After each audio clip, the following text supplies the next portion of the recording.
नगर निगम के चुनाव पास आने वाले थे।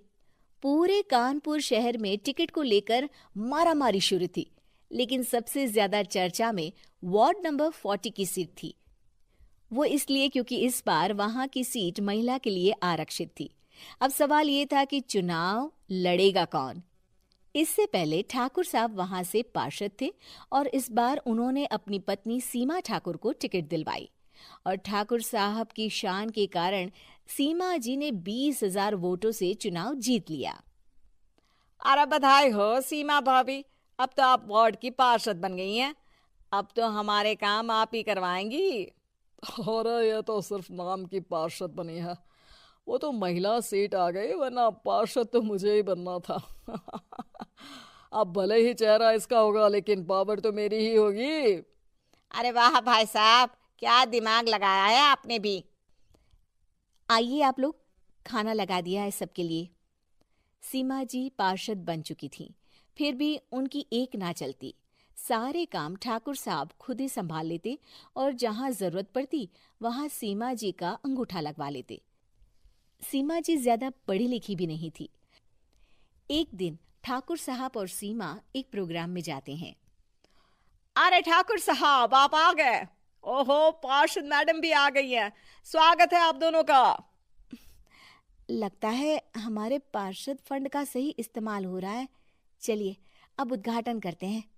ये लीजिए ठाकुर साहब कैची, आप ही सबसे पहले प्रवेश कीजिए। सब लोग आगे निकल जाते हैं और सीमा जी पार्षद होने के बावजूद भी पीछे खड़ी रह जाती हैं। वो देखती हैं कि वेलकम बोर्ड पर उनका नाम है, लेकिन महिला होने के कारण कोई उनका सम्मान नहीं कर रहा। अगले दिन एक आदमी उनके घर आता है। अरे ठाकुर साहब नमस्कार। कल ना हम नोटिस किए कि हमारा घर तो अवैध है और नगर निगम वाले उसे तोड़ने आ रहे हैं। अरे कुछ कीजिए ना ठाकुर साहब। देखो भाई, मैं तो ज्यादा कुछ कर नहीं सकता, पर अगर तुम सबकी जेब गर्म कर दो तो कुछ हो सकता है। कुल मिलाकर 4 लाख लगेंगे। अरे 4 लाख ठाकुर साहब? अरे भाई, मैं अपने लिए नहीं मांग रहा हूँ। दरोगा है, इंजीनियर बाबू है, बड़े साहब है, सबको देना पड़ता है ना थोड़ा थोड़ा। बोलो है मंजूर?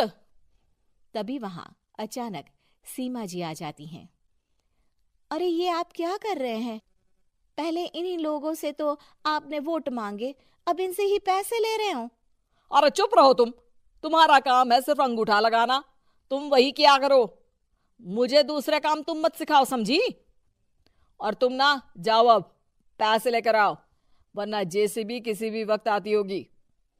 सब कुछ ऐसे ही चलते रहता है। एक दिन सीमा जी और ठाकुर साहब को एक लोकल मीटिंग में बुलाया जाता है। वहां पर कई और अधिकारी लोग भी मौजूद रहते हैं। अब मैं चाहूंगा कि ठाकुर साहब हमारे बीच 2 शब्द कहें। मेरे प्यारे भाइयों और बहनों, आज मेरा सौभाग्य है कि मैं आप सबकी सेवा दिन रात कर पा रहा हूं। आपने मेरी पत्नी को भारी मतों से जिताया है, इसलिए मैं आप सभी का शुक्रगुजार हूं। मैं आप सबसे वादा करता हूं कि हमेशा की तरह हमारे वार्ड में किसी को कोई तकलीफ नहीं आने दूंगा। सभी लोग तालियां बजाने लगते हैं। अब मैं माननीय पार्षद मैडम को स्टेज पे बुलाना चाहूंगा। अपने नाम को बुलाया सुनकर सीमा जी एकदम चौंक जाती है। उन्हें बिल्कुल उम्मीद नहीं थी कि इतनी बड़ी जगह उन्हें मंच पर बुलाया जाएगा। जैसे तैसे वो मंच पर चढ़ती हैं। ऊपर जाते ही सीमा जी को सारी पुरानी बातें याद आ जाती हैं कि किस तरह उनके पति उन्हें कभी भी आगे बढ़ने नहीं देते और उनके नाम से गलत काम करते हैं। वो बोलने लगती हैं। मैं आपके वार्ड की पार्षद सीमा हूं। आप में से बहुत कम लोग ही मुझे जानते होंगे, क्योंकि इससे पहले मुझे कभी ऐसा मौका ही नहीं मिला। सारे मौके मेरे पार्षद पति यानी आपके ठाकुर साहब ही लेते रहे, लेकिन आज ये मौका मुझे मिला है तो मैं इसे ऐसे ही नहीं जाने दूंगी।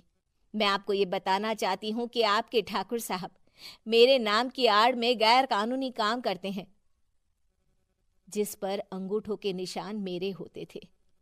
इसीलिए मैं अपनी गलती मानती हूँ और आज अपने पद से इस्तीफा देती हूँ, ताकि आगे से कोई गलत काम ना हो पाए।